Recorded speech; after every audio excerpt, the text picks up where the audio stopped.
Bueno, buenas tardes. Quiero darles la bienvenida a todos y agradecerles de antemano su asistencia. Mi nombre es Natalia Flores Quiseno, auxiliar de Asuntos Culturales del Banco de la República, y el día de hoy tendremos nuestra conferencista llamada Lorena Ríos Gómez, quien nos dará una conferencia, el intérprete desde la mirada interior.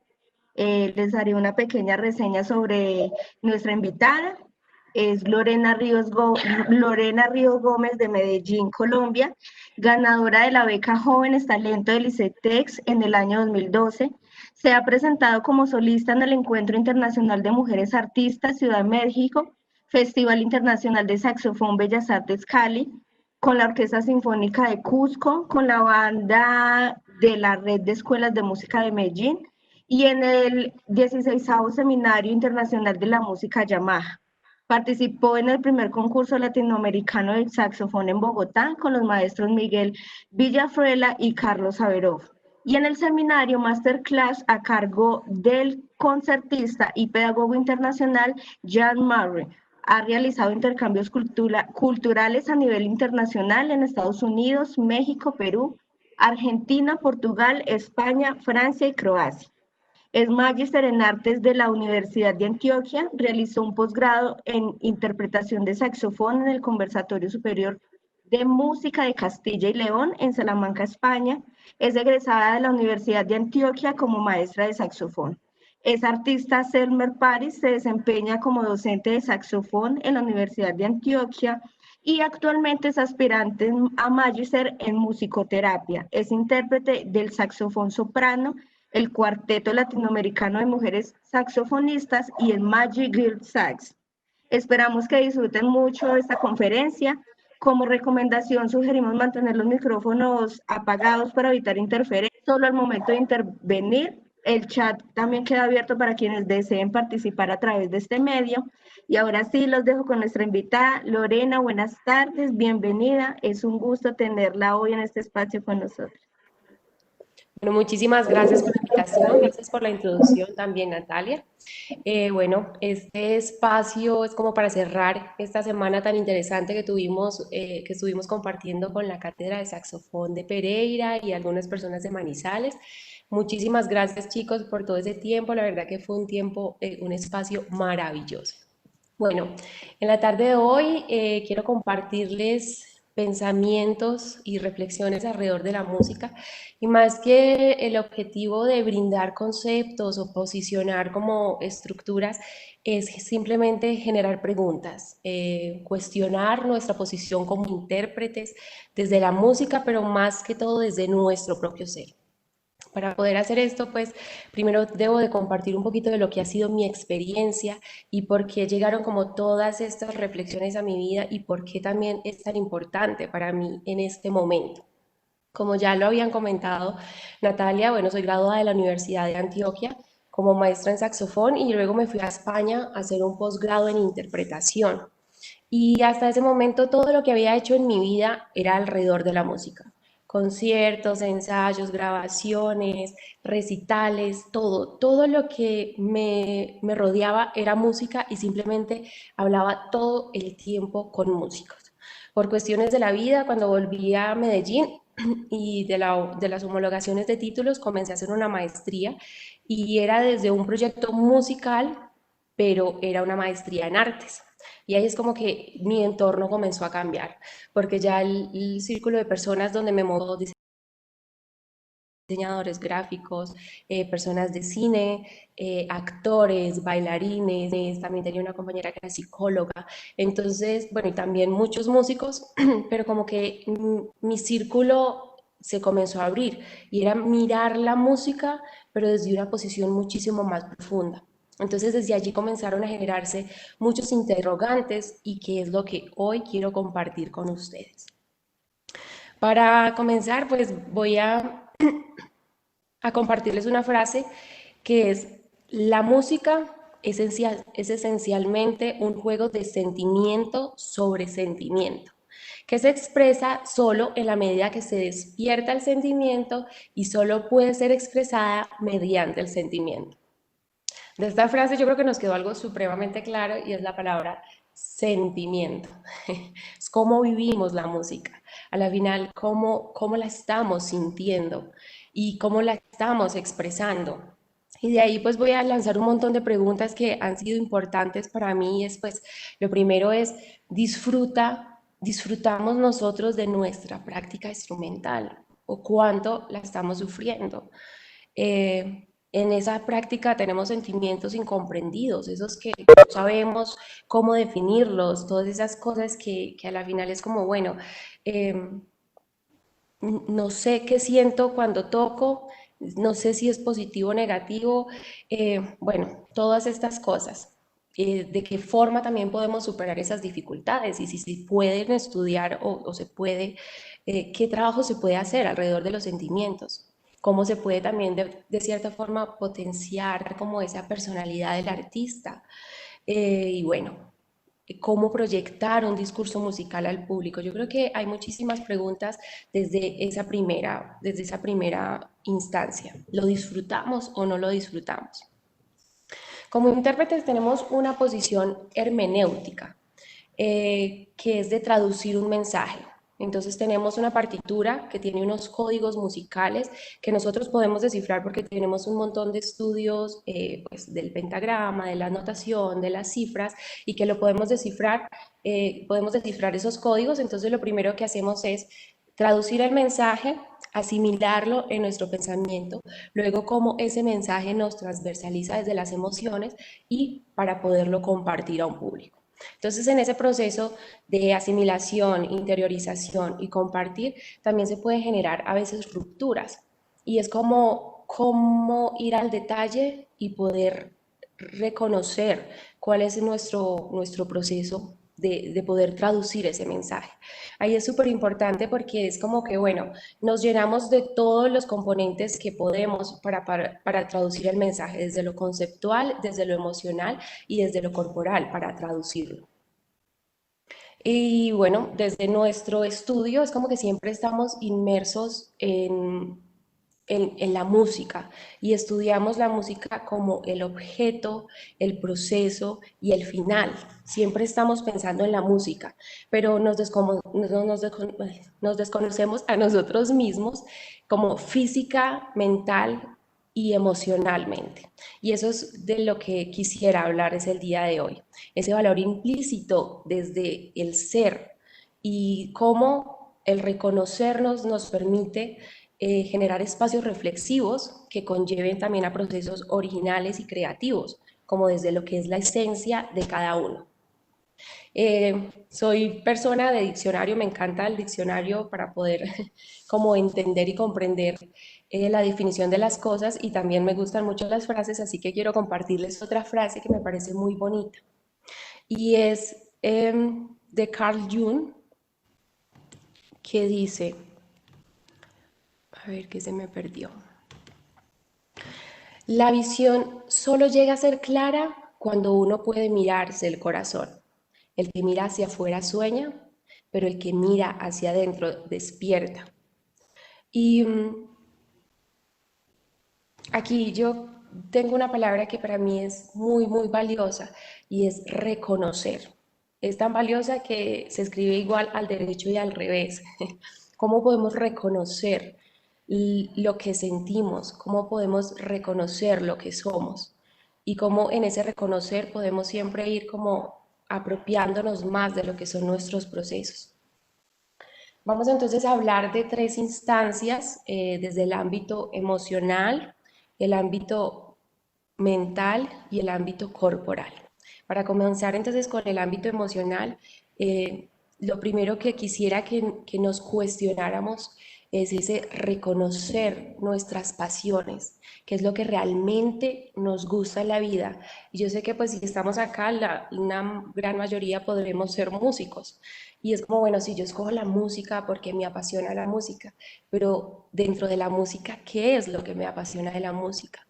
Y es como comenzarnos a preguntar qué tipo de músico quiero ser o qué tipo, pues hablando específicamente de lo profesional, o ese que, porque igual estamos en el ámbito académico y en ese ámbito académico es como que nos vamos encasillando y nos vamos formando y desde que empezamos yo creo que un 80% queremos ser músicos solistas y es como ese perfil en el que estamos dentro de la academia, pero también es como qué tipo de músico quiero ser. Quiero ser solista o quiero ser un músico que toca en orquesta, me gusta más la ópera o quiero tocar en una banda o quiero hacer música de cámara. O sea, dentro tenemos muchísimas posibilidades. O si realmente lo que me gusta es la pedagogía y quiero ser docente, pero también ahí tenemos un montón de preguntas. Me gusta enseñarle a niños o adolescentes o me gusta más trabajar con personas mayores, quiero estar en una academia en un nivel básico o quiero enseñar profesionalmente en una universidad. Es como qué tipo de nivel, qué tipo de educación quiero enseñar. Y también dentro de la música, ¿qué género me gusta? Si me gusta la electrónica, la música tropical, la música clásica, y ahí pues tenemos también un montón de posibilidades donde vibramos más o no. Y bueno, también sí me gusta el lado de la investigación. Entonces, a la final es como que sí, somos músicos, sí, soy saxofonista, pero dentro de esa posibilidad se me abre un montón de opciones y vibrar con esas opciones, porque es como que cuando reconozco qué es lo que realmente me gusta, es como que puedo conectar con muchísimas más cosas. Quizás también, bueno, cuando decidimos como hacia dónde queremos ir, es como que el panorama también se va volviendo más claro y diremos como, bueno, hoy quiero una cosa, pero pronto dentro de 10 años quiero otra, entonces si cambio de decisión y ya trabajé tanto por esto, ¿qué pasará? Yo creo que el hacer siempre construye hacia adelante. Si en el camino igual vamos cambiando de decisión, que es lo más normal, somos seres cambiantes, no importa, igual estamos construyendo y seguir en esa construcción, pero como siempre desde el estar conectado con las pasiones y con lo que realmente nos moviliza. Hace un tiempo tenía un profesor que me decía, bueno, Lorena, y si ya mañana no pudieses tocar el saxofón, ¿qué pasaría contigo? Y en ese momento que él me hizo esa pregunta, para mí era como que, uy, se me acabaría el mundo. Es que pues yo solo sé tocar saxofón y ¿qué más voy a hacer? Es que no me lograba imaginar mi vida de una manera diferente. Y, y ahora pues lo veo completamente en otro panorama, porque es como que el saxofón para mí es una excusa de poder llegar y conectar con las personas, poder compartir y compartir todos esos sentimientos y todo lo que para mí significa la música, pero simplemente el saxofón es un medio. Entonces, bueno, como saber desde la particularidad que yo escojo, desde las experiencias de vida, de donde estoy, cuál puede ser mi potencial. Y ahí pues no, también voy a poner mi ejemplo porque es lo que tengo a la mano y es lo que conozco. Es como cuando reconozco qué es para mí importante, puedo encontrar algo muy valioso. Soy una persona que ha vivido en el campo toda la vida, soy hija de agricultores, de campesinos que aman el campo y la naturaleza y el cultivar. Y es una cosa que para mí ha sido importante desde chiquita. Recuerdo que mi padre me llevaba al campo a ver los árboles, me enseñaba cómo era el proceso de cultivar cada planta, cada semillita, verlos crecer, ver los colores de los árboles. Recuerdo mucho que él me ponía y me decía, mira este bosque, ¿los ves iguales? Y yo, papi, sí, pero no, míralos bien. Papi, sí, todos son pinos. No, míralos con detalle. Cada árbol tiene un color diferente. Cada árbol es único. Y desde esa conexión con la naturaleza que mis padres y que mi entorno me fue enseñando, pues ahí hay algo que para mí es único y que en este momento que justo estoy en casa, es como que es algo súper valioso. Entonces estoy haciendo unas exploraciones desde el contacto con la naturaleza, que conectándolo con lo que es mi carrera y mi desarrollo profesional, puedes llegar a ser algo que es característico de Lorena. Entonces, justo cuando podemos como reconocer eso, que nos apasiona, que nos moviliza, que es coherente con mis experiencias de vida, puedo potenciarlo para hacer que lo que es mi actividad profesional sea coherente y sea único también. Hay dos ejemplos que quiero compartir desde esa inspiración de unir todo lo que uno es en la vida para poder hacer de sus actividades profesionales. En este momento no puedo compartir los vídeos ni las imágenes, por lo cual voy a compartirles dos links, si los pueden ver en este momento o en otro momento, sería bonito. El primer ejemplo es de una flautista finlandesa llamada Ulla Suok. Tuve el privilegio de conocerla en Perú y cuando yo la vi en escena dije, wow, esto me encanta porque tiene todo el sentido para mí. Ella es, bueno, graduada de flauta del conservatorio en Finlandia, es doctora en música de Juilliard y es maestra en Reiki, hace cuentería, es fotógrafa y es una amante apasionada de lo que es toda la cultura peruana. Cuando vi su concierto, su performance, yo dije, wow, es que tiene todo lo que es su esencia. Ella desde lo que es el plano, la imagen, la captura, se genera unos performances donde va combinando imágenes, hace representaciones, hace juego de luces con humo.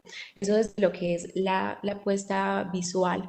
Luego, desde lo que es como todo el discurso, como bailando su concierto, desde la cuentería y desde la historia, es fantástico. Y luego con lo que hace musicalmente, tomando toda esa cultura peruana, desde las flautas tradicionales, de madera, de huesos, y cómo va, es un viaje por los Andes de una forma que es increíble.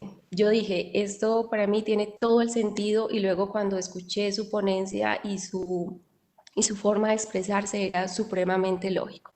Ese es el primer ejemplo. Y el segundo ejemplo es del compositor e intérprete Maximum Yusupov. Él es violista, es compositor y aprendió a bailar en una época de su vida tango.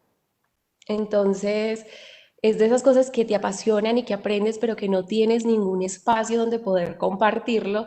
Y desde sus cualidades y sus capacidades dijo, bueno, voy a hacer una composición que voy a interpretar yo mismo y voy a poner un fragmento en el cual el intérprete debe dejar de lado su instrumento y debe bailar tango. Entonces, cuando uno ve la representación es fantástico porque efectivamente suelta su instrumento y va, baila tango, está ahí un rato con toda esa personificación y luego vuelve y coge el instrumento y termina de tocar su concierto. Yo decía, wow, esto lo puede hacer ¿quién? Él, porque fue quien lo creó, fue quien lo concibió y es particular de sus características. Ahí es donde, y yo me ponía a pensar cuando hice como toda la investigación, bueno, si yo como intérprete quiero algún día tocar esa obra, ¿qué pasaría? Tendría que adquirir todas esas herramientas desde la corporalidad, desde el baile, desde la interpretación para poder hacerlo. Y entonces pues ahí estaría ganando yo como intérprete adquiriendo nuevas herramientas desde una interpretación tan personal de otro intérprete. Entonces, bueno, es importante como entender en qué punto estoy en cada proceso y saber que ese proceso mío es único y cómo puedo como potenciarlo cada vez.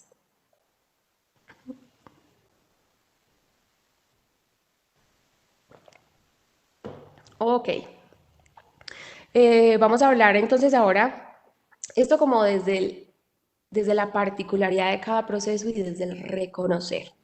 Ahora vamos a hablar un poquito de eso que yo mencionaba, que eran las sensaciones incomprendidas. Dentro de la música, yo creo que hemos escuchado muchísimas veces el término pánico escénico. Entonces uno dice, bueno, no, es que sufro pánico escénico, ya todos me entienden qué es pánico escénico. No, es que antes de un concierto, no, tengo pánico escénico y ya está ahí como que es un término que todos conocemos, pero a la final, ¿qué es el pánico escénico? ¿Qué hace parte del pánico escénico?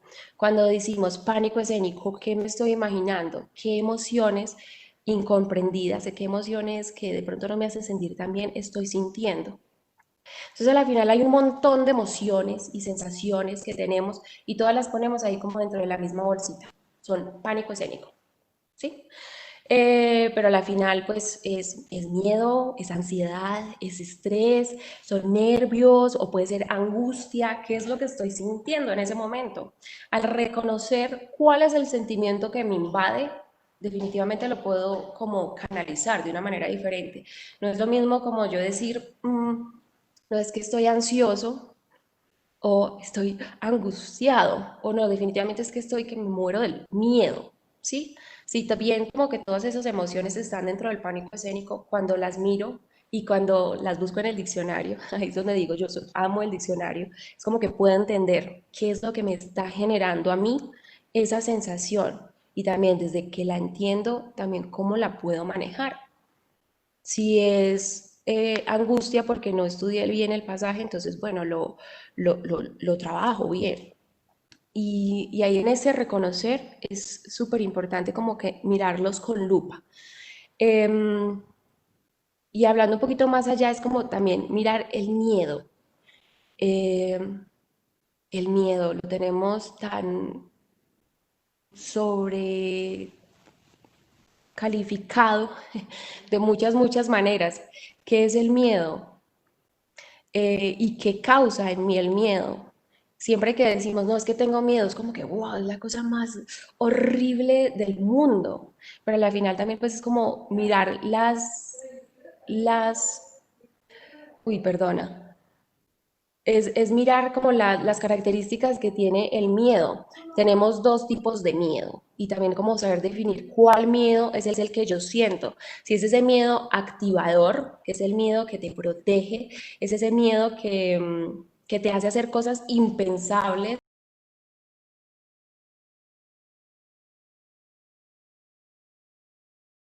en un momento determinado. Es ese miedo que me permite cargarme un carro, me permite saltar 3 metros si estoy en peligro, me permite hacer y me activa, pues ese miedo que efectivamente me paraliza y quedo en shock y no sé cómo reaccionar. Entonces, bueno, lo primero es como identificar para poder canalizar.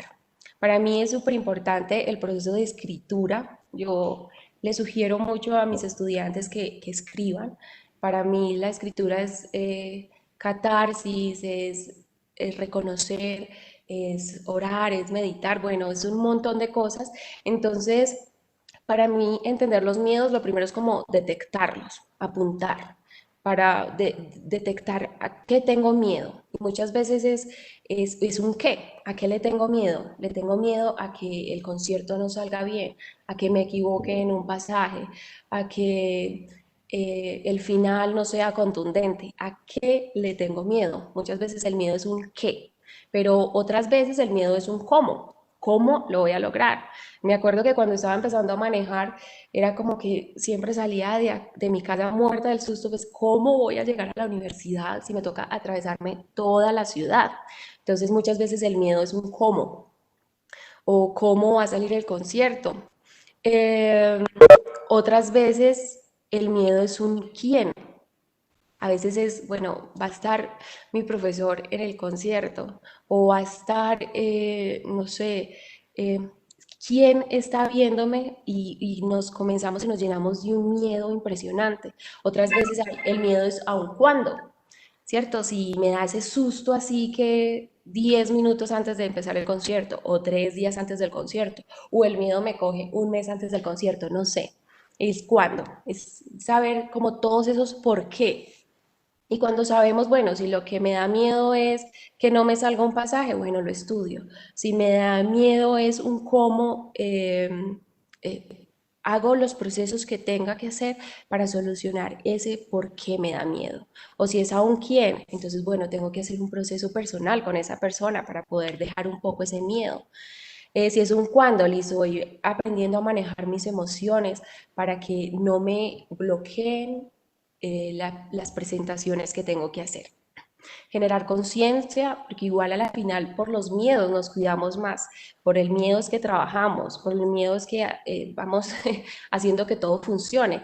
Yo creo que es normal, es un sentimiento que, como lo decía al principio, como que identificamos mucho, pero el miedo es algo que nos hace sentirnos vivos. Es como que, bueno, sí, estoy viva, siento. Y también tenía un profesor que me decía como, bueno, si tú dejas de sentir miedo es que, pues, ya que tanto te importa, pero es aprender a hacer las cosas y hacerlas de la mejor manera. Es como que las cosas funcionen a favor de nosotros. Recordemos que a alto nivel de emoción también hay un alto nivel de aprendizaje, entonces, bueno, eso, ahí estamos con todos los activadores. Entonces luego es, uy, perdón, desde ese autodescubrimiento, comenzar a analizar cuáles técnicas me pueden ayudar más dentro de mi personalidad para trabajarlos y también cómo comenzar a trabajarlos. Si lo que necesito es una activación física o bueno, voy a trabajar ejercicios de meditación, ejercicios de respiración, voy a hacer de pronto tai chi o yoga o mindfulness o voy a hacer una actividad que me ayude a controlar esa emoción. Si es desde lo corporal también. Muchas veces es como que, bueno, ese efecto corporal, no puedo controlar el temblor, no puedo controlar la sudoración, no puedo controlar el ritmo cardíaco, que eso es como lo que primero se altera. Yo me acuerdo que, o sea, yo tiemblo mucho, acá yo creo que debo estar temblando. Entonces, una de las cosas que yo sabía que cuando tenía miedo no podía hacer era como dejar las manos libres. Entonces, bueno, ahí voy aprendiendo que necesita mi cuerpo para poderse controlar. Con mis estudiantes muchas veces hacemos el ejercicio, es como simular desde la corporalidad esa sensación física, que es tener el ritmo cardíaco apresurado. Entonces hacemos unas vueltecitas corriendo en el salón, aumentamos el ritmo cardíaco e intentamos tocar controlando esa emoción. Entonces, bueno, después de que podemos reconocer qué siento, buscar formas de trabajarlo según mi personalidad. Yo creo que eso es importante para mí desde el ámbito emocional. Yo creo que con estos conceptos y como con estas reflexiones y estas preguntas termino lo que es el ámbito emocional. Entonces no sé si de pronto hay preguntas o alguien de pronto quiere hacer algún comentario o si, pero ya Natalia me coordinará si mejor dejamos todas las preguntas al final o lo vamos haciendo como por temas. Como quiera, Lorena, no tengo ningún inconveniente. Por ahora no nos han dicho ningún comentario a través de Facebook. Ok, vale. Perfecto, pues aquí me gustaría de pronto mejor por temas, porque como que después nos vamos yendo y se nos va olvidando un poquito. Entonces aquí sería como cerrar lo que es el lado, el ámbito emocional. Si de pronto alguien quiere compartir una experiencia o tiene alguna pregunta o bueno, si quiere compartir algo sobre este tema, bienvenido.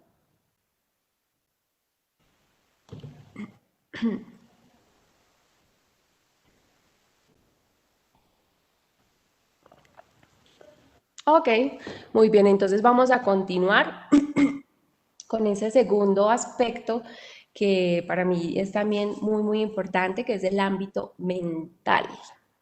Es como que siempre que estudiamos el instrumento, y como lo vengo diciendo todo el tiempo, es como que queremos estudiar y todo es el instrumento. Para mí todo era el saxofón. Yo iba a estudiar saxofón, cogía el saxofón y comenzaba inmediatamente a sonarlo, y el saxofón y el saxofón. Es como que uno comienza a volverse obsesivo de cierta forma con todo lo que es el instrumento, el estudio del instrumento. Aquí quiero aclarar algo y es que no estoy diciendo que no sea importante. Yo creo que el estudio técnico y la base técnica es supremamente importante, nos debemos de ocupar de ello, es parte importantísima del proceso, solo que hoy quiero mencionar que no es lo único y que después de que tenemos esa base formada y que estamos en ese proceso, es como poder volver la mirada hacia otros, hacia estos aspectos que para mí son tan valiosos. Entonces, bueno, desde lo que es el ámbito mental, cómo poder aprovechar todos los recursos que tenemos a nuestra disposición para hacer más óptimo nuestro trabajo. Entonces hay muchísimas técnicas de estudio mental. Yo creo que esto está muy estudiado y está muy investigado, perdón, desde otras áreas, sobre todo como desde el área del deporte, donde hay pues muchos estudios y me causaba como mucha impresión cuando estaba haciendo como todo el rastreo y toda la búsqueda, que había hicieron como un estudio con unos grupos de personas que entrenan baloncesto. Entonces era como que el primer grupo lo ponían a entrenar corporalmente, encestando, haciendo cestas y teniendo siempre como el mayor número de aciertos al primer grupo. Al segundo grupo no lo pusieron a hacer nada. Y al tercer grupo lo ponían a entrenar solamente haciendo un trabajo mental y pensando que hacían la cesta y que tenían aciertos siempre cuando hacían el ejercicio mental. Después de un tiempo, pusieron en un plano comparativo a los tres grupos.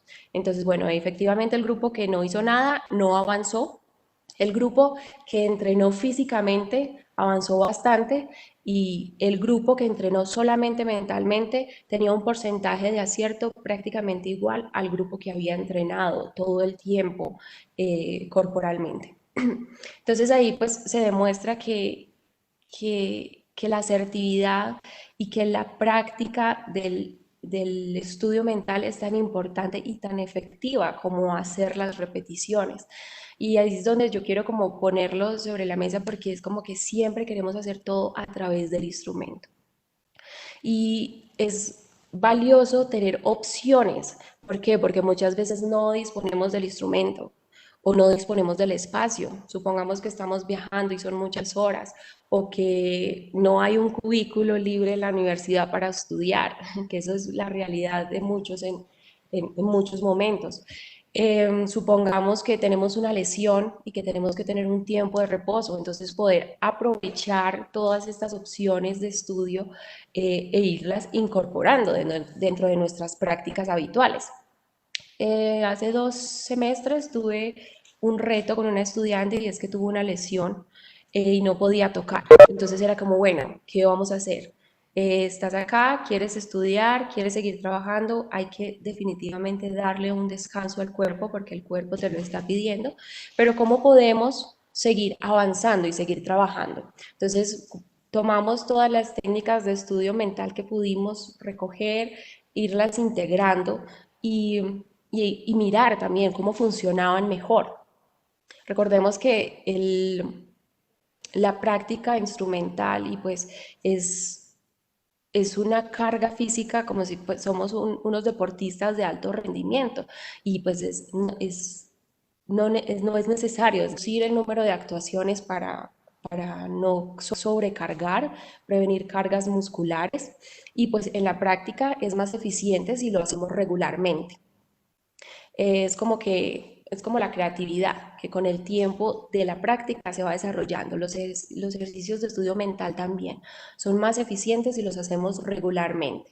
También son eficientes si los combinamos con ejercicios físicos y también si tenemos como un imaginario de respuesta muscular.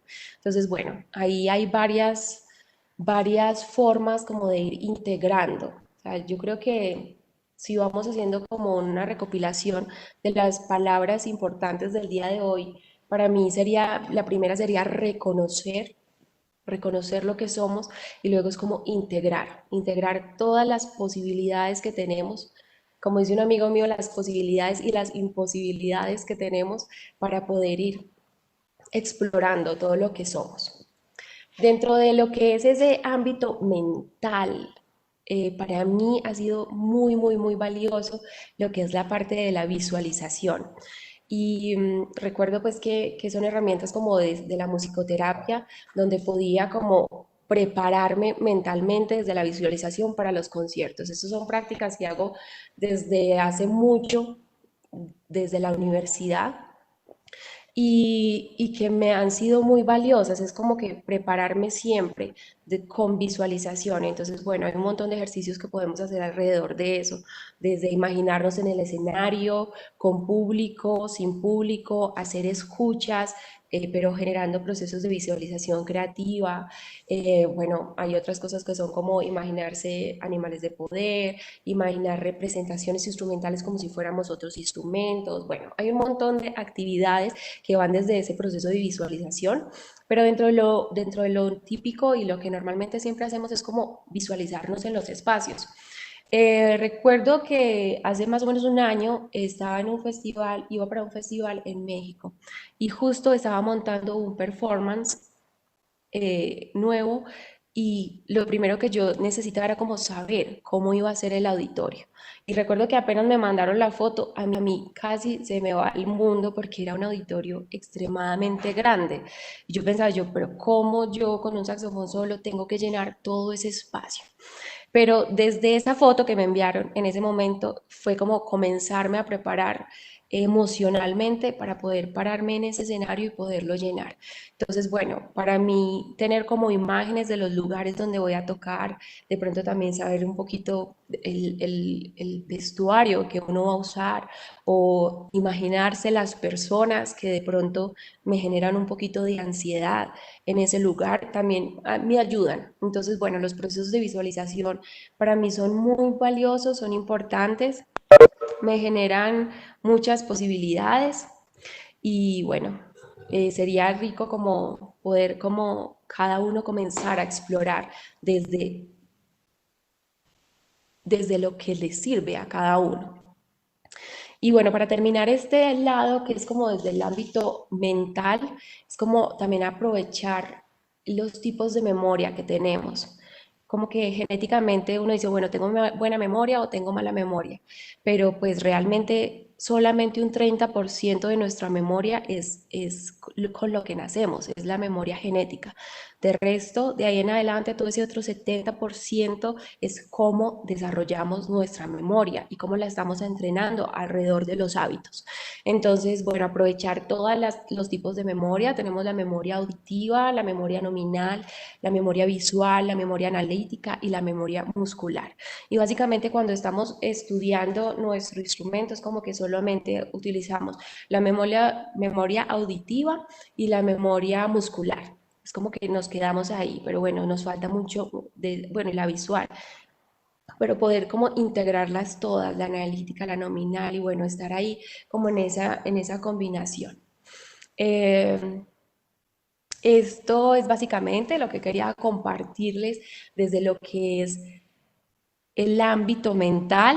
De pronto, si hay alguien que quiera compartir algo de este aspecto, sería maravilloso. No, por Facebook no tenemos nada todavía. Ok, está bien. Yo aquí voy organizando entonces una cosita que se me había cerrado. Bueno, yo espero que vamos ahí como generando hartas inquietudes. Este espacio, eso es solamente como poner preguntas sobre la mesa que para mí han sido muy valiosas y todavía no me acostumbro a la virtualidad. Quisiera verle la cara a todo el mundo y ir compartiendo ahí un poquitico más.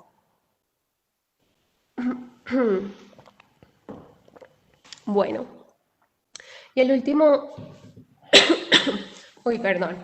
El último aspecto que quisiera compartir es desde la parte corporal, ese ámbito corporal.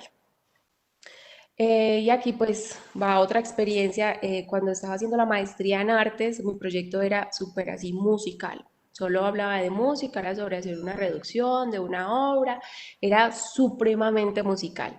Pero como yo estaba haciendo una maestría en artes, me exigían un componente interdisciplinar.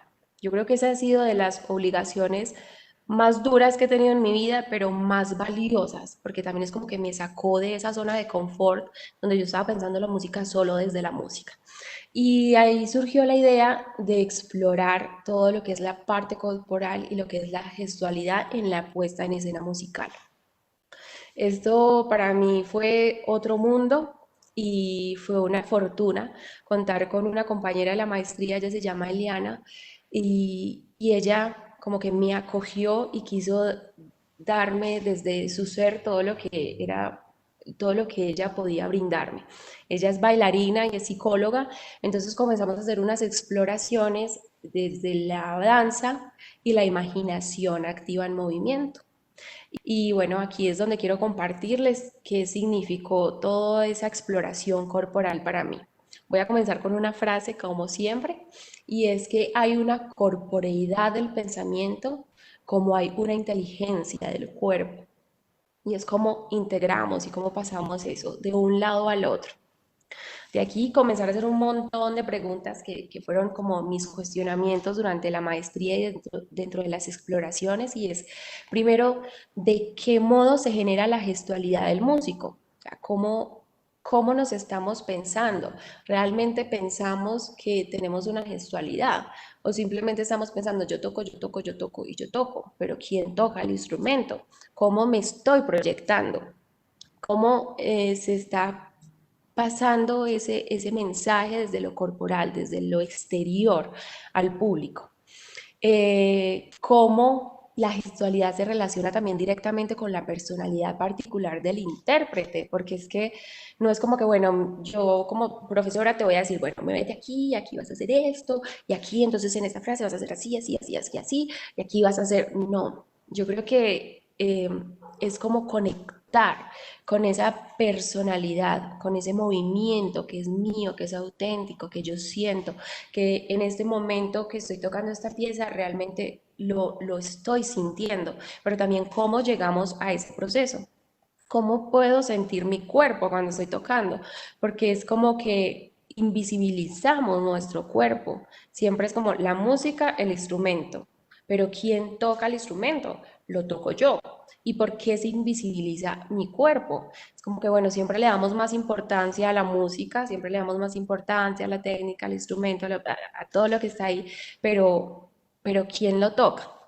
Hay varias razones por las cuales se invisibiliza el cuerpo del músico instrumentista, y la primera es como a esa importancia que se le da a la mente sobre el cuerpo.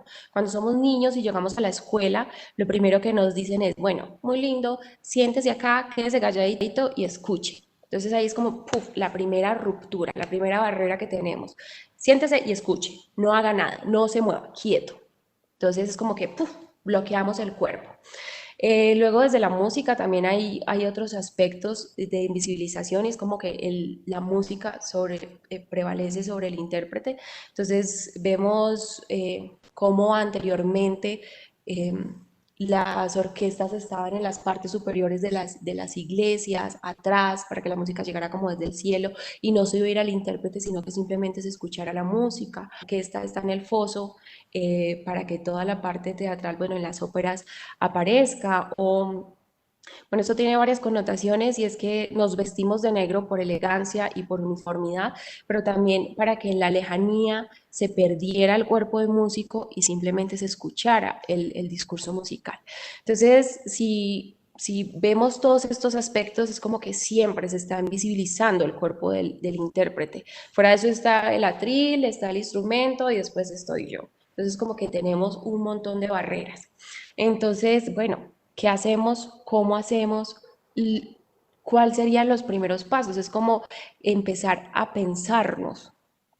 También si ese gesto musical es algo explícito del campo corporal micro o macro, como que los micromovimientos o los movimientos amplificados, y también cuáles son las funciones propias como de la naturaleza de ese movimiento.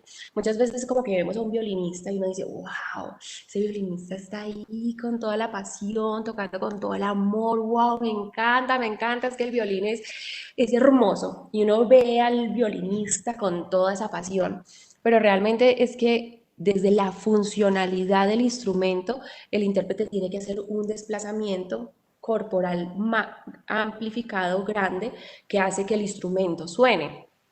Lo mismo pasa pues con todos los instrumentos de cuerda, con el trombón, la percusión, el piano, que son instrumentos que desde la funcionalidad requieren un movimiento amplio, y que desde ahí pues también potencian muchísimas cosas desde la conexión gestual, pero que desde la funcionalidad lo necesitan.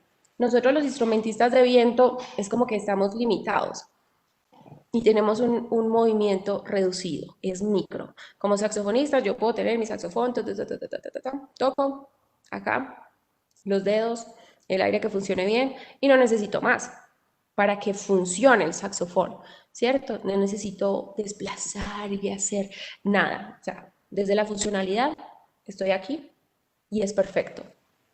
Pero desde la comunicación o desde ¿qué puedo hacer? Entonces tenemos micromovimientos y cómo podemos amplificarlos. Bueno, cuando estaba haciendo como el rastreo y la investigación, yo pensaba, bueno, si es como para amplificar el movimiento, cuando son todas las bandas de música tropical, de música, bueno, popular, es como que es muy fácil permitir moverse y comenzar a explorar y bailar y hacer gestos, pero dentro de la música clásica no, y comencé a buscar referentes y me encontré con un clarinetista que yo digo, wow, me encanta, es Martin Frost, quienes lo conocen y les invito a que por favor lo busquen, es como que uno lo ve tocando y es wow, tiene sus movimientos propios, es único, es auténtico y yo siento que es una percepción súper personal, pero cuando yo lo veo tocando, yo digo, wow, lo está disfrutando. Yo lo primero que siento es que él lo disfruta. Luego, cuando es súper claro en su lenguaje corporal para poder tocar con los músicos quienes lo acompañan. Y luego, cómo esa conexión de su disfrute, que luego lo pasa a los músicos con quienes toca, cómo llega al público. Entonces, bueno, y yo pensaba, listo, él se puede mover así, pues, pero porque es Martin Frost. Claro, pues es que él ya es el que es y puede moverse como quiere. Pero también yo pensaba, ¿cómo llegó él a poder moverse así y a poder explorar su corporeidad y poder sentir que su cuerpo también quería ir en esa dirección con la música? Él llegó ahí, me imagino que explorando, permitiéndose, preguntándose y bueno, en todo ese proceso que hay que hacer alrededor de la música y de la exploración, pero como desde el permitirse. Eh, hay un montón de camino por recorrer. Yo creo que comenzamos a andar senderos desde el permitirnos. Entonces, bueno, ahí sigo comentando como lo que es la gestualidad y la gestualidad corporal como una potente herramienta de comunicación para el instrumentista. Hablamos que la comunicación y los gestos, los comportamientos corporales son usados como signos de comunicación. Y si utilizamos la comunicación no verbal con otra expresión no verbal como es la música instrumental, podemos potenciarla de una manera maravillosa. Se supone, bueno, se dice que un aproximado de un 60% de lo que expresamos lo decimos con los gestos. Y aquí pues les voy a proponer que pensemos como cuando uno está enamorado. Cuando uno está enamorado de alguien es como que todo el cuerpo comienza a hablar. Entonces las miradas, la sonrisa, cómo uno comienza a comportarse, todo su cuerpo inmediatamente comienza a hablar y son cosas súper inconscientes. Y así, con todo lo que nos pasa en la vida, los gestos corporales amplifican lo que estamos sintiendo. Ahí, entonces, por eso es que cuando tenemos susto comenzamos y temblamos o nos enrojecemos o bueno, es como que los gestos están hablando todo el tiempo por nosotros y también, bueno, están codificados según la cultura. Lo que para nosotros acá hoy significa corporalmente una cosa, pues, y para los orientales puede ser otra. Y bueno, nosotros que somos tan cercanos, tan del contacto, que el abrazo, bueno, cuando se podía abrazar, puede ser visto de una manera muy diferente en, no sé, en Turquía, en Japón, no sé. Es como que según el contexto geográfico hay códigos gestuales que también son importantes. Y luego de mencionar, pues, como los contextos geográficos, también están los contextos culturales, así como en el campo de la dirección hay unos códigos gestuales tan marcados que ya están ahí, pues, como súper instaurados. También es que cada persona tiene un lenguaje corporal distinto y es aprender también a respetar esos códigos dentro de lo propio, dentro de lo particular. Ahí vamos a hablar como un poquito también, es como qué tanto puede uno cambiar su lenguaje corporal. Eh, yo creo que es como todo, uno lo puede estudiar y hay campos que son expertos en estudiar todo lo que es el lenguaje corporal. Vamos a pensar en los políticos, en toda la parte de marketing, cuando te quieren vender algo, los coach, o sea, lo estudian full todo. Las personas de las artes escénicas, pero pues más pensándolo como desde los actores, y pues y así vamos, nosotros como instrumentistas y como arte escénica también tendríamos que pensar en esa parte y cómo desarrollar ese potencial visual. Al final estamos montados en un escenario y las personas están ahí viéndonos. Eh, ¿Cómo podemos cambiar y cuánto puede cambiar? Hay dos ejemplos que quiero mencionarles que yo decía, es que efectivamente la diferencia del impacto visual es muy grande. El primer ejemplo es el discurso electoral de la campaña de Nixon contra y Kennedy. Y desde el lado musical, en el concurso de piano Chopin, hicieron como un experimento en el cual escogían tres grupos de jurados. Un primer jurado era un grupo de profesionales quienes podían ver y escuchar a los finalistas. El segundo grupo de jurados era un jurado experto también, quienes solo podían escuchar a los finalistas. Y el tercer grupo era un grupo de personas no profesionales, no expertas, que no tenían conocimiento en la música, quienes podían ver y escuchar a los finalistas. Al final, el grupo de profesionales que podían ver y escuchar, escogieron un ganador completamente diferente al grupo de profesionales que solo podía escuchar. Y particularmente fue el mismo ganador que escogieron las personas que no tenían conocimiento, quienes podían ver y escuchar a los finalistas. Entonces ahí como que se demuestra que ese impacto visual eh, también conecta de una manera particular y que es importante tener en cuenta. A la final fueron el mismo ganador de los expertos y no expertos, pero quienes podían ver y escuchar a los finalistas. Eh, Hay un montón de facciones pues, que están reconocidas, un montón no, son 7 facciones que están reconocidas como a nivel universal. Entre ellas está la felicidad, la tristeza, el miedo, la sorpresa, el desdén, el asco y la ira.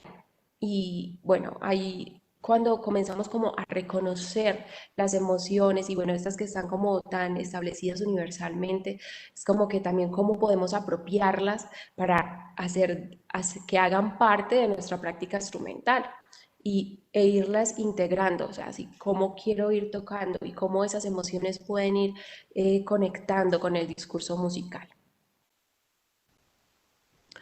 Dentro de todo lo que eran las búsquedas y las exploraciones desde el campo corporal, comencé a hacer como un rastreo de las composiciones donde el compositor desde un principio eh,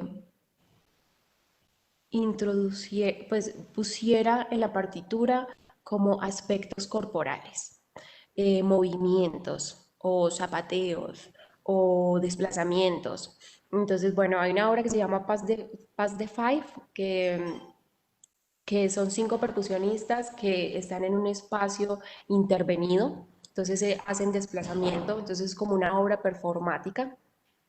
Hay otra desde el saxofón, pues que me encanta, que es el monólogo en tiempo de joropo del compositor colombiano Carlos Guzmán, en el cual escribe la parte del zapateo para que el intérprete la esté tocando mientras los esté haciendo mientras está tocando y hace parte pues como de un desplazamiento corporal, pero también pues desde lo que es la parte auditiva y musical.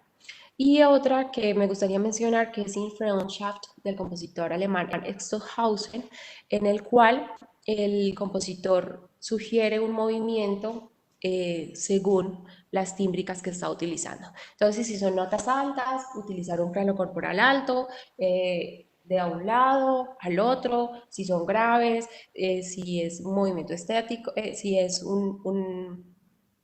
notas articuladas fuerte, entonces al frente y así. Es como que un desplazamiento todo el tiempo. Esta obra es fascinante porque fuera de lo que es la parte performativa que engancha de una, es como que con el movimiento a la final lo que hace es que la música comience a generar un sonido envolvente en el escenario. Y bueno, escucharlo en vivo es fantástico, tocarlo es una pasada, es como que tú comienzas a sentir que todo el sonido te da vueltas. Y bueno, también para que la busquen, para que miren repertorio de una manera diferente y para seguir como pensando las posibilidades corporales que tenemos como intérpretes y que si las abordamos desde estas obras que ya están escritas, también es como que, bueno, es ponernos retos y mirar ahí esas posibilidades de adquirir herramientas. Cuando estuve haciendo las exploraciones, hubo muchas cosas que me movilizaron. Desde la danza siempre estábamos trabajando como con patrones, entonces bueno, trabajamos porro, danza árabe, cumbia, bueno, un poquito de todos de los géneros, de algunos géneros, y íbamos integrando en el camino el meter el saxofón, pero siempre era como con patrones de movimiento. Y luego hicimos unas exploraciones desde la imaginación activa en movimiento. Si la danza fue fantástico para mí, la imaginación activa en movimiento fue como descubrir una joya, un tesoro, porque lo que hace esta herramienta que me compartió Eliana Hernández es que te conecta con tu movimiento auténtico. Entonces en estas exploraciones hubo momentos que yo decía, wow, esta parte de mi cuerpo ni siquiera nunca en la vida la había sentido, ni siquiera sabía que existía. Es como que, wow, voy haciendo un reconocimiento. Entonces el permitir esa corporidad iba como apropiándome y sintiendo lugares que jamás había percibido. Y luego estuvimos trabajando muchos planos corporales. Como intérpretes es como que siempre estamos sentados y tocamos, o estamos de pie y tocamos, pero como que no pasamos de ahí. Y con estas exploraciones, pues bueno, estuvimos tocando acostados, luego en cuclillas, luego arrodillado, luego, bueno, íbamos como cambiando todos los planos corporales. Y esto fue una exploración maravillosa porque a la final iba adquiriendo herramientas. Cuando estaba en una posición acostada era como que mi diafragma y mi apoyo y todo cambiaba. Entonces tenía que compensar. Lo que no compensaba con el apoyo lo compensaba con el aire. Entonces iba como manipulando los elementos técnicos que ya tenía para poder compensar. Y a la final lo que decía era como ganar muchísimas más herramientas para después ponerlas a favor de lo que era mi práctica instrumental. Todas estas cosas que menciono desde lo corporal, pues al principio son desde la exploración y uno va mirando a la final qué quiere integrar, qué gestos quiere, qué queda como de todas esas exploraciones, de todos esos sentimientos, de todas ese percibir el cuerpo y ese vibrar con la música, que voy como filtrando y que es valioso para mí.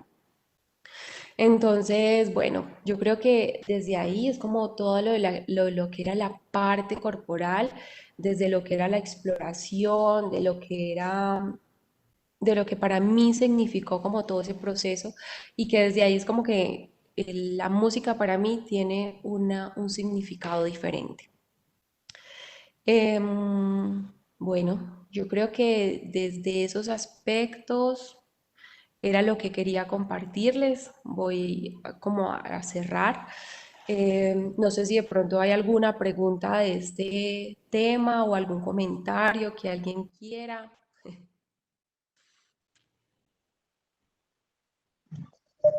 Lorena, hola, claro que sí. Por aquí tenemos varios. Andrés Ramírez Villegas dice, apreciada maestra, gracias por la amplitud de sus conceptos frente a los quehaceres específicos de la música instrumental. Nos da luces en este bello camino. Por Ay, acá muchas gracias. tenemos Alina María Costa. Dice, buenas tardes, maestra. Quisiera saber cómo la corporalidad puede ayudar a construir un concepto sin afectar la estética de la obra según la época. Gracias. Lorena, si quiere me regala un segundito porque se cortó la transmisión.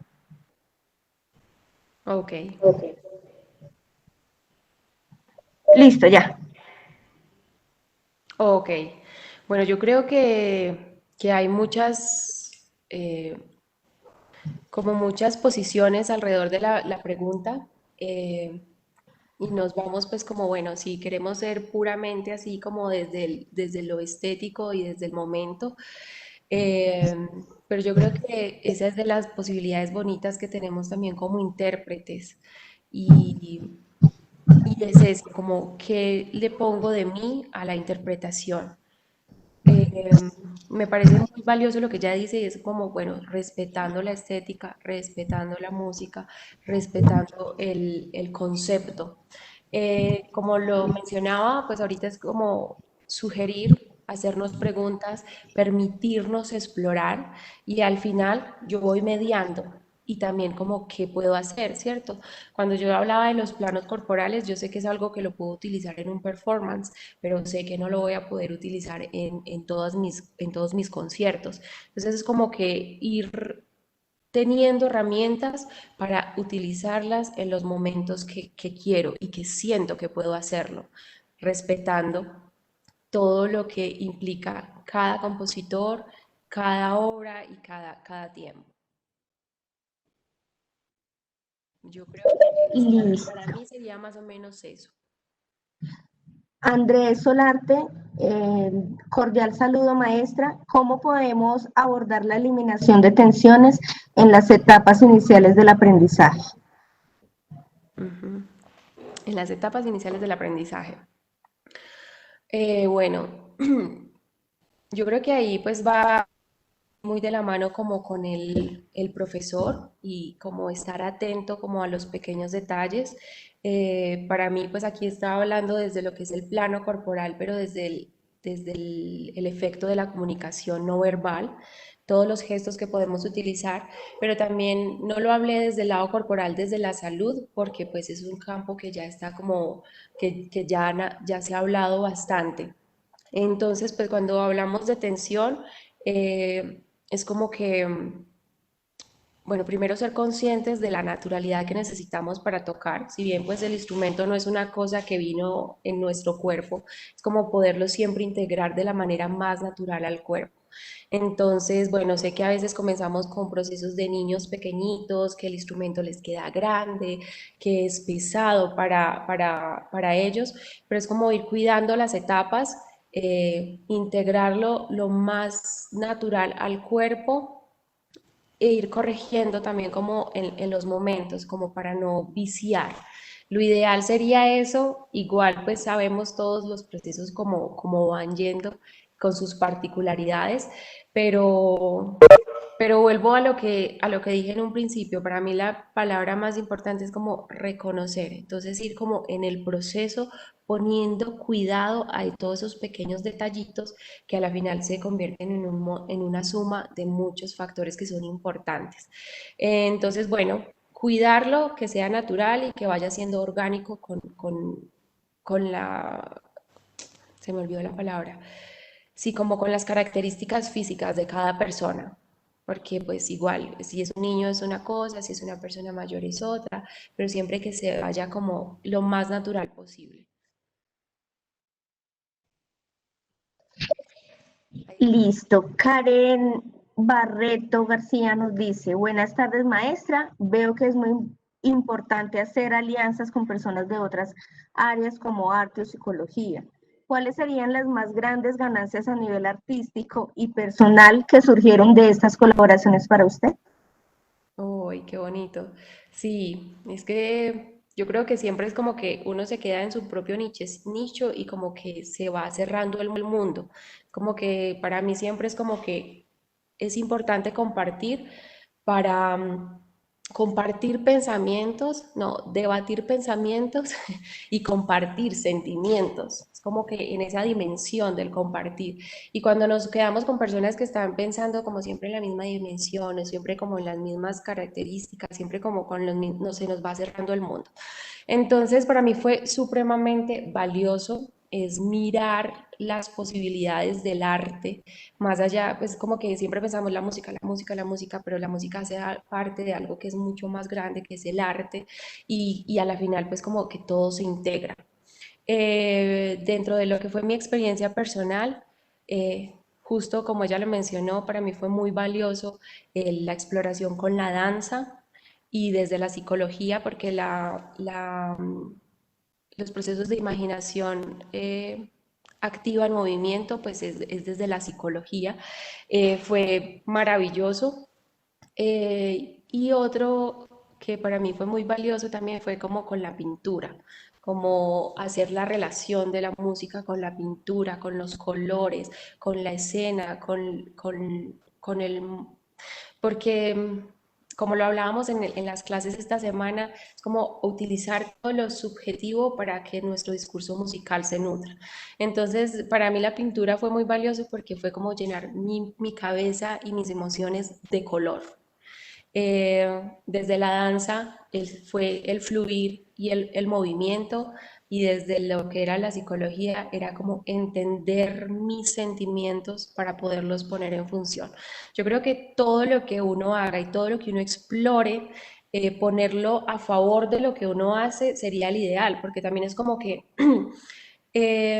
yo soy músico y soy saxofonista y toco el saxofón, ya, pero se me olvida que soy músico, que vivo en el campo y que amo la naturaleza, y que esa conexión con la naturaleza la puedo poner a favor de la música, o que me encanta la fotografía, entonces cuando estoy mirando un video y quiero hacer un video, entonces también estoy pensando en el plano, en el color, en la forma, en la captura, o que, no sé, me encanta la cocina, entonces en la cocina es como que comienzo a probar un montón de sabores, y a la final cuando estoy tocando es como que esta melodía me recuerda un sabor, no sé, es conectar todas las experiencias que somos para ponerlas a favor de la música y relacionar. Y efectivamente, pues desde las artes es un tesoro. O sea, para mí yo creo que deberíamos todos comenzar a explorar y un poquito más de historia, bueno, y desde eso que nos movilice. Eso sería como, o sea, el conectar con la pasión.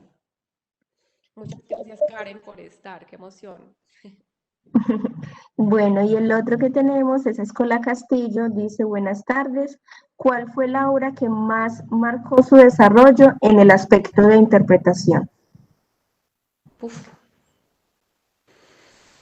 Bueno, la obra. Buena pregunta. Eh, bueno, yo creo que son dos. Una es Le Frene Garret, del compositor de Rosé, porque pues es la obra como que técnicamente más difícil que he interpretado. Es una obra contemporánea, fue como mi obra de grado del posgrado que hice en España, y era como que en el momento de mi vida era un reto demasiado grande. Técnicamente tenía muchísimas cosas, y estéticamente la obra me exigía eh, pensar mucho más allá, porque bueno, es como que depende del periodo, como que ya hay una estilística que de pronto uno tiene un poquito más interiorizada, pero esta obra era contemporánea y para mí era como ver un extraterrestre. Si yo cogía la partitura ya yo estaba que me ponía a llorar. Y entender esa estética me costó mucho desde lo emocional, eh, y me generó un montón de preguntas alrededor de lo bello, de qué es lo bello y qué es lo que genera la música, cómo la percibo, cómo la transmito. Y después, pues, después de poder adquirir todas las herramientas técnicas para poder traducir ese mensaje. Entonces esa obra fue un reto, pero sobre todo desde eso, del concepto de la belleza, porque para mí la obra era incomprensible, pero al final, cuando terminé de hacer todo ese proceso con la obra, era como descubrir las múltiples formas de la belleza. Esa obra fue bastante significativa. Y otra, eh, el monólogo en tiempo de Joropo, porque me obligó a pensar en mi cuerpo y a también como buscar herramientas. Yo decía, bueno, es que la tengo que tocar, pero y esta, que sí, ya estamos hablando, pues es un monólogo en tiempo de joropo es Colombia, esa mi raíz, es mi sangre, y me costaba era traducirla por lo que el compositor implicaba los pies. Entonces tocar y bailar, porque para mí no era tocar y hacer un ritmo, para mí era tocar y bailar y disfrutarlo de esa forma. Entonces yo creo que serían esas dos obras, pero podría mencionar muchas otras más. Muchas gracias por la pregunta.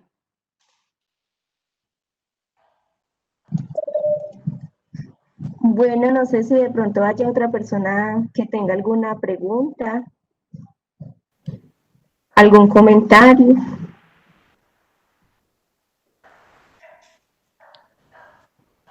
Bueno, bueno, yo creo que está muy bien. Eh, yo quiero agradecer de corazón esta invitación. Para mí, este tema me apasiona realmente porque cada vez estoy como más convencida de que nos debemos es de estudiar a nosotros mismos, nos debemos es como de sentir, de reconocernos y cada vez es como más claro que cuando yo veo un intérprete y me gusta y estoy ahí conectada con él, es como, o con ella, es como ver el alma de las personas cuando tocan. Entonces, yo creo que hay mucho por explorar y maravilloso pensarnos desde todas las posibilidades, no solamente desde el instrumento, desde la música, sino desde el ser, y el ser en las múltiples facetas que somos. Entonces, muchísimas gracias por la invitación. Ha sido un placer toda esta semana y un placer este espacio para compartir esto que me apasiona. Muchas gracias. Lorena, una última preguntita de Ok. escolta. Nos dice cómo abordar el desafío de una obra nueva como la que nos compartió. ¿Cómo, cómo ¿Cómo abordar? abordar el desafío de una obra nueva como la que nos compartió? Bueno, yo creo que para abordar cualquier desafío en la vida, lo primero que hay que tener es mucha determinación y muchas ganas de hacer las cosas. Entonces, la actitud para mí, yo creo que yo lo hablo mucho con mis estudiantes, la actitud es el factor que multiplica todo lo que hacemos en la vida. Entonces, como, bueno, tomarla con una actitud que sea, que nos permita desarrollar las cosas, pensar que es posible y comenzar entonces con todo lo que implica el proceso, ¿cierto? Es diferente si ya estoy muy avanzado, si apenas estoy empezando, entonces como tomar todas las herramientas de estudio que ya tenemos como en nuestra cajita de herramientas para irla desarrollando. Entonces lo primero pues es un acercamiento visual, que es como que, bueno, tengo la partitura, la miro, me asusto y luego me pongo a llorar, o tengo la partitura y bueno, cómo eh, la asimilo a primera vista, sonarla, o si quiero primero tener un referente y cómo identificar. Ok, y, gracias, Derle. Identificar ahí todo lo que hay dentro de esa partitura, reconocer lo que puede ser más difícil y comenzar a trabajar como de una forma estructurada. Eso pues como que sería desde la parte técnica, eh, y desde la parte emocional ya ahí va como depende también de eso que la obra genere en ti. Para mí con esa obra pues me tocó hacer un proceso bastante grande porque yo en ese momento de mi vida estaba muy inestable emocionalmente. Entonces la obra llegó para aún más como tumbarme las bases. Entonces yo ya estaba ahí como tambaleando y me pusieron justo esa obra en un punto muy teso. Entonces me tocó hacer un proceso emocional bastante largo, de apropiarme, de sentirla, de tocarla muchas veces, de hacer mucho trabajo mental, de sentarme solo con la partitura, hacer audiciones, de hacer, o sea, si yo les muestro esa partitura, está llena de color, de rayones, de cuadros, de dibujos, de palabras que me permitían ahí conectar. Entonces yo creo que depende del momento, es como ir integrando todo lo que ya hemos adquirido para poderla abordar. Listo. Sergio Ramírez, maestra, muy buenas tardes. ¿Cómo abordas el momento en que te encuentras una obra nueva? ¿Cómo es tu proceso de montaje? Una obra nueva, bueno, eso es un poquito más o menos como la pregunta anterior. Em, y yo creo pues que sí, no, para mí es como la misma pregunta, no sé si la entendí mal, pero sí es como justo eso, como ya de todas las herramientas que tengo, en el momento en el que estoy, lo primero es un contacto visual, depende también si tengo mucho tiempo o poco tiempo de montaje y también qué tanto quiero tener como referentes auditivos. Si quiero que sea una interpretación así como que no esté absolutamente, o sea, como que nunca la he escuchado y simplemente quiero que sea lo que a mí me surge, entonces trato de no escucharla eh, para generar de pronto una versión un poquito, porque eso también pasa mucho, cuando escuchamos muchos referentes es que como que comenzamos a inspirarnos demasiado ya en lo que está y se bloquea como todo el proceso creativo. Entonces, bueno, ahí para mí serían como dos formas, eh, si quiero escuchar referentes o si no quiero escuchar referentes, sumado pues como con la respuesta que di anteriormente.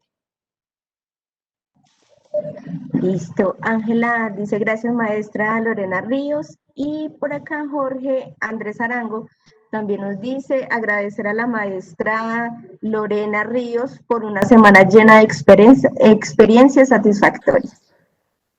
Ay, qué bonito, muchas gracias. La verdad que fue una semana encantadora. Muchas, muchas, muchas gracias.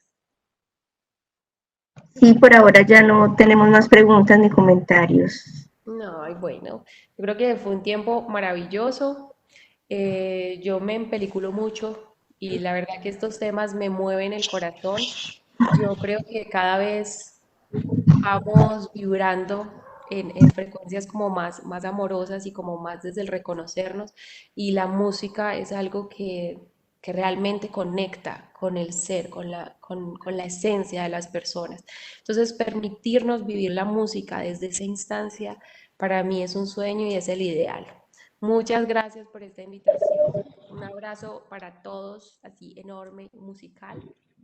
Y bueno, aquí estamos para cualquier cosa.